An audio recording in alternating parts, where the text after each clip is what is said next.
prison board meeting for this month, and we would like to begin by standing for the pledge to the flag. I pledge allegiance to the flag of the United States of America and to the republic for which it stands, one nation, under God, indivisible, with liberty and justice for all. Thank you. We now will entertain public comment. Anybody has any? Yes, Michael. Michael Schroeder, South Annabelle Township.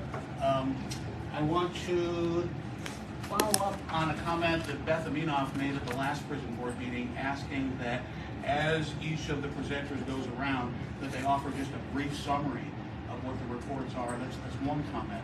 And my other request is that the agenda be posted on the county website ahead of time with the reports that are referenced in the minutes. For instance, it says this is the minutes from last month, July 19th. I'll just pick one at random. Scott Richmond submitted a written report. Are those written reports available to the public? Yeah. And where are they housed? Well, if they're requested, we provide them. I don't know, we can discuss. Jamie, do you want to? I'd just like to make one comment about the minutes. The minutes aren't the minutes until they're adopted. Mm-hmm. So we wouldn't post minutes unless they were, for example, June's were adopted in July. So then they become the minutes. Right. Otherwise, so these are draft. They're draft minutes prior Right. until today, yeah. Right.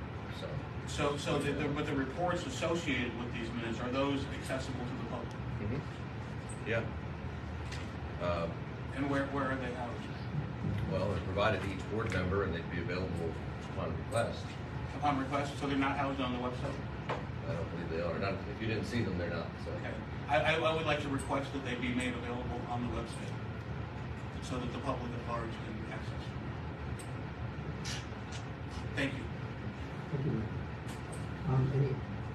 We can discuss that. I'm not sure. I think prior to COVID, we would have extra stacks provided, and we can do that. I think there was a conversation that we were trying to save on paper. So then the conversation went that we would provide them upon request, because what was happening was there was like 20, 25 packets being made available at the meetings and they were being wasted. So I do have some extra. I apologize, I don't have them for this meeting. I can make sure I can provide some extra when we come back to the courthouse next month, or however we're doing this, I can provide some extra for the meetings. But my understanding was they were supposed to be placed on the website just to save on the paper. So what's the answer as far as the website? I will have to network with Dawn over at the commissioner's office to ensure that the minutes get on the website. Okay, you have not the minutes, but the reports. The reports, I have no objections to them. Okay, that's good. Yes. I'd just like to say to Michael, we have always been transparent. We just uploaded, in recent history, a new platform for our website that comes through the County Commissioners Association of Pennsylvania. In the transition, some things got lost and we need to reactivate them. And it's nothing intentional, but it takes a while. And compounding that, Dawn did not have access to upload minutes on her own. It had to go through, and you had to do a written request to go through IT, and they were inundated. So we can do better, we will do better, but we have not been hiding things. We've had the minutes available and all the papers available to everybody for a long, long time. It's just recently it had to get redone. I think the answer is yes. Thank you. Beth, did you have something? No, Dawn would provide them digitally before the meetings, for at least for us, people who were coming. Has she not been doing that, or? No. She has been doing it. So if you just ask, a digital copy can be emailed from Dawn. But she was a little confused too about putting them on the website. Yeah, I wasn't sure because of security issues. That was my only. So yeah. Well, I noticed the minutes do not go into quite, or not the minutes, the reports do not go into quite the detail that they used to their summaries, and that's fine. That eliminates the problem with security, I think. That's what our intentions are. Okay, any other?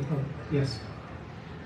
So again, I think most people here know that mental health is a big thing. Introduce yourself. My name is Beth Aminov, and I'm from Lebanon PA.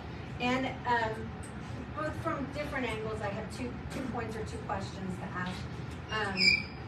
I guess I want to ask the warden for the staff who work here in the facility, what do you guys do to help your staff to maintain their mental health? I mean, probably most people in here or know about the Stanford Prison Project, and it is human nature that when people get into a position of power, especially a young person who gets into a position of power, that they often just by human nature end up abusing that power. And there's nothing, I mean, that's just human nature.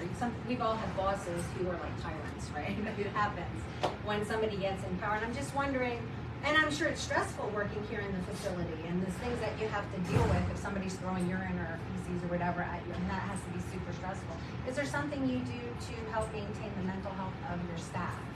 Obviously, that's a good question, a good point. We could probably always do better. A lot of things come down to resources and financial availability and pulling resources.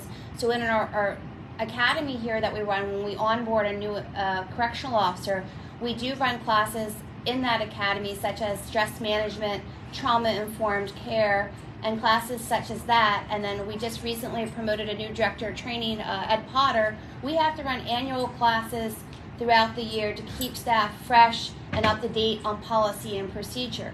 The county does try and do a wellness program that encompasses the Lebanon County Correctional Facility and all other departments, and they've been trying to do so for 2 years, and our staff are also included in that.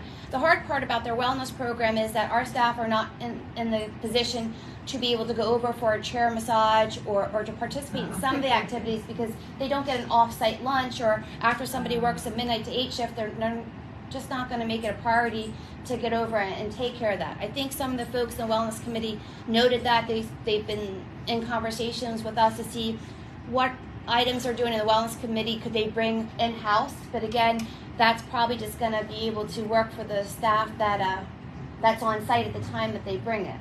So it's conversations as we notice different issues with different employees, which we don't talk about in public meetings. We try and address concerns and provide resources. The county's insurance carrier also provides us some trainings online that we're working with them to try and make more accessible to staff. Ideally, it would be great to have the financial resources and the ability to provide wellness specifically for correctional staff because we are a different breed, and that's a fact. So. And then on the flip side, Well, Beth, could we just stay with this side first? I want to just, Jamie, EAP. Yeah, the county as an employer also has an employee assistance program which offers, among many things, counseling for personal or professional, whatever reason an employee or their family might need it. So. And Jubilee kicks in and does a lot too. I mean, there's multiple layers. But an employee does have a pathway, you know, if there's an issue that they can confidentially meet. yeah. Right, wouldn't have to be necessarily through the administration or anything. It's Correct. all on their own. Flip side. And then on the flip side, talking about the people who are here, I've just recently been working with some people in the community, and boy, it is really hard to put yourself, to actually go into some people's homes and see how people live and the circumstances of their lives. You know, just in the last week, I'm ashamed because I worked overseas for 17 years in foreign missions. I was in Afghanistan, for pity's sakes, and I was in a home this week where the humidity and heat in that home was so sweltering to me. It's just like I sweat just to be in it, and I didn't even think about how spoiled I am in my air conditioning until I was in that home.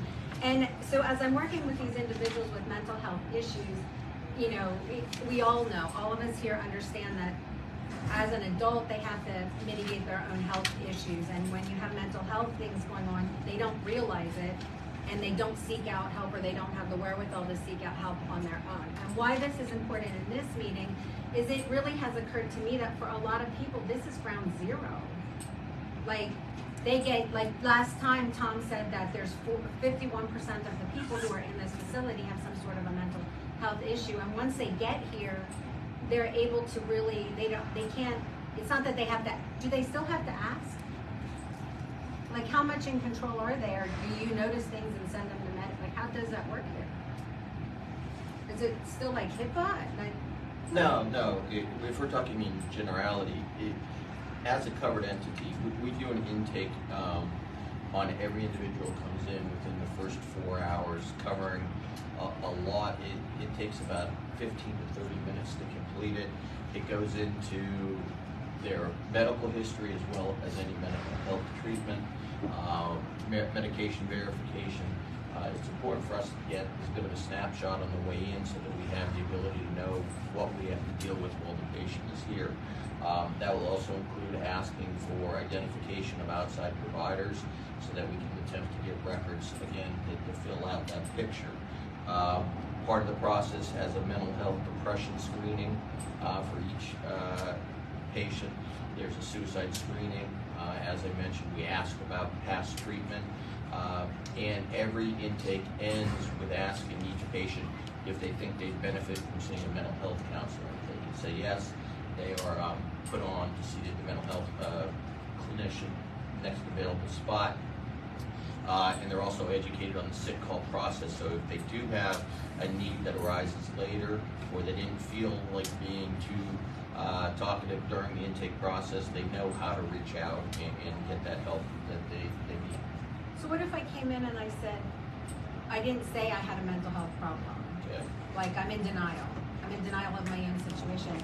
Is there, like, and they're here for a month or 2 months or more, is there a point where you all say, I think you need to go see, or I haven't been to a doctor, I have mental health issues, but I have not been current with the doctor because I'm not able to, they won't say this, but that they're not able to mitigate them?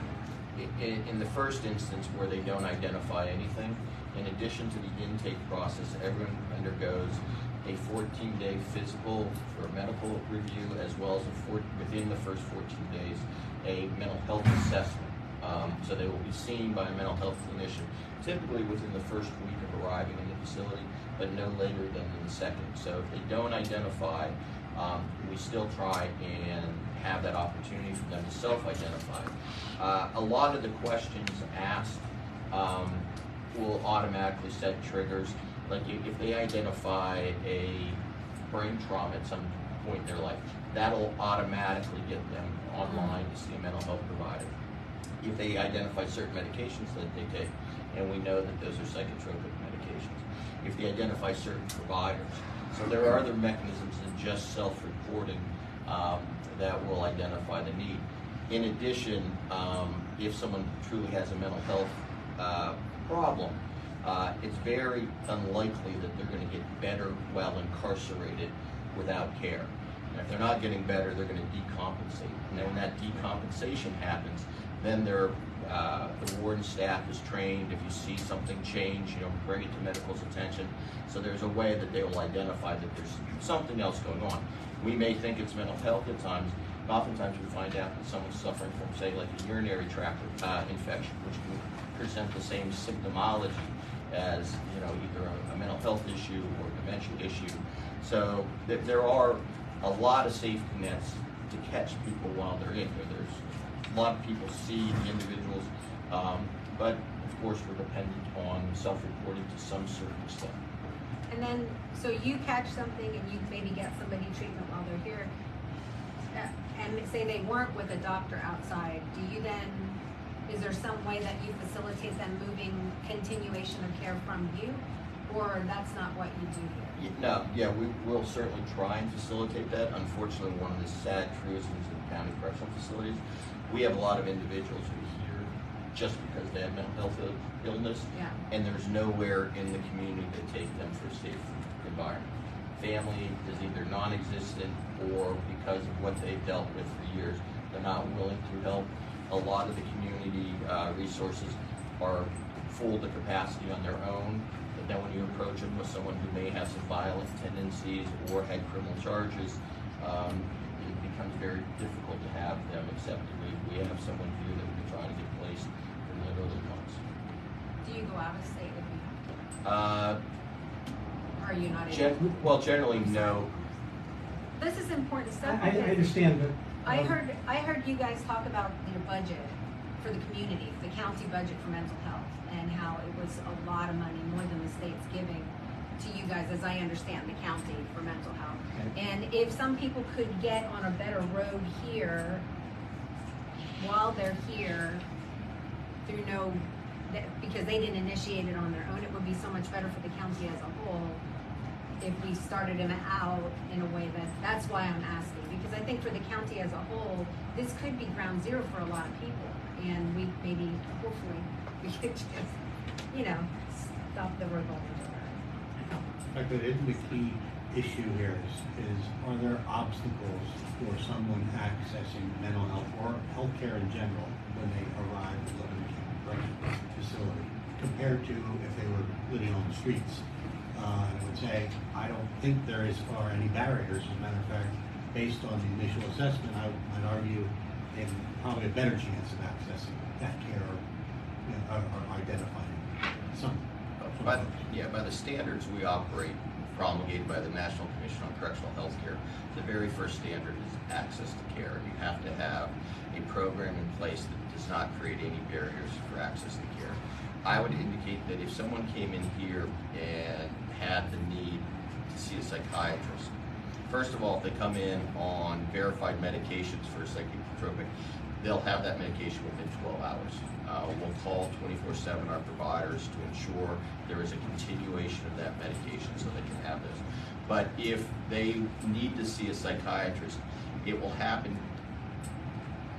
In the rare case, it might not, but typically it will happen within 7 days.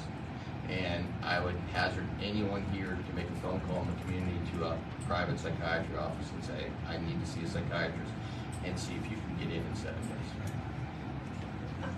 I would like to add to that, just to note, our correctional officers also go through, Prime Care comes up and does a very good job of teaching our new staff and old staff when we need the remedial training about signs and symptoms look for somebody if they're struggling in mental health. Deputy Warden Davis, she does an excellent job, in the treatment team with the counselors and networking with Prime Care's mental health caseworkers to try and help fill the gaps or fill the voids for when people can't speak for themselves because there's a mental health barrier in the communication. Monthly we meet with, it's called Team MISA, the Mental Illness Substance Abuse team, which involves the mental health folks over at that office, DA's office, public defender's office. There's a bunch of stakeholders, crisis intervention, and they try and troubleshoot some of the problems that you are relaying. So there is constant communication, with the stakeholders that are made available for us, so somebody doesn't necessarily intentionally get left behind because they're incarcerated.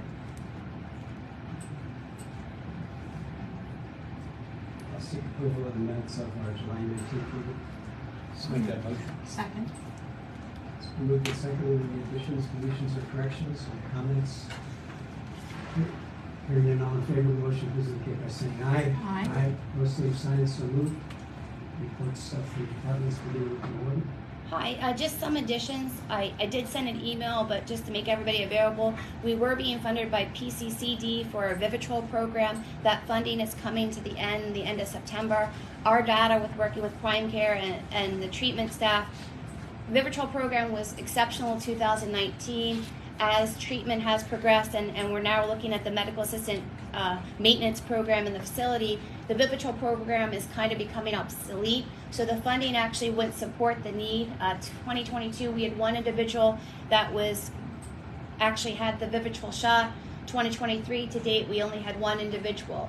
So the MAP program is now excelling. I believe, Tom, I'm correct in saying we have about 21, 22 patients that are involved in that medical assistant treatment program, and that's not something that's different. That if you would check county data and other correctional facilities, the numbers are kind of balancing less for Vivitrol because, as we talked earlier in the CQI meeting, it's really not the choice. The MAP program seems to be picking up the slack. In talking with the state, we do a monthly MAP program with other counties and members of the state Department of Corrections, and PCCD was actually on the last one. They're looking at trying to provide counties a different grant that would try and encompass more than that instead of being MAP specific. So we're just keeping our eyes open for that. And then also I just wanted to add that Lebanon County Correctional Facility is always hiring, so we're looking for both male and female correctional officers. So if you know somebody that you feel is a good candidate, please get them an application and have them submitted. Nothing to add to the report that was submitted unless there's questions or requests for elaboration. Nope, nothing to add unless there's questions. I have nothing to add either in my report unless you have any questions. Okay, next month we'll have the website communication so that you'll be able to see the whole reports in their entirety. Any questions, and you can bring them up here. Okay. We do have one piece of business before. Do you have to leave? If you want to do that business, and I'm going to excuse myself. Thank you. All right. We just need to adopt the schedule for the last quarter of this year and going forward. We're going to finish with this year, though, specifically. So I'd like to ask somebody to put a motion forth that would say that the Lebanon County Prison Board will meet regularly scheduled meetings on the following days for the remainder of the calendar year and at the following places. So at the September 20th, October 18th, and November 15th, they'll be held at room 207 at the courthouse. And the last meeting of December, last meeting of the year, will be held here to comply with the code requirement that we meet once a quarter here. So that would fit that. Then we'll adopt the calendar for next year in its entirety, but we need to take care of this quarter. So I'll entertain a motion. I'll make that motion. Second. Okay, it's been moved and seconded. Any questions or any discussion regarding the motion? If not, all yes?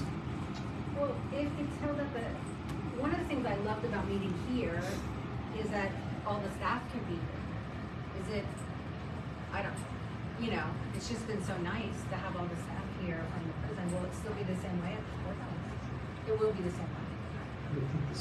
If the board's requesting all the administrators currently sitting at the table be at the meeting, and yes, we will entertain that request. Tom is optional. It depends on the schedule, his availability. But, and you'll have the minutes in the transcripts from the report. So, all in favor of the motion, please indicate by saying aye. Aye. Opposed, same sign. So anything else to come before the board? Is that the request of the board to have the entire administration at the facility? Yeah, there's somebody here in case there's an emergency. Well, that's why I'm asking what the board wants to do. I mean, I would come with my 2 deputies. That's I can bring, usual. yes. I mean, how far, she would usually bring the 2 deputies. I don't know beyond that. Security, is that, we'll just continue? I feel like we would be able to answer any questions because security reports the operations, etc. We can bring work release director because he is always bringing volumes to the meetings and he would love to attend, right, sir? Okay. Thank you. Okay, motion to adjourn. So. Stand adjourned. Thank you.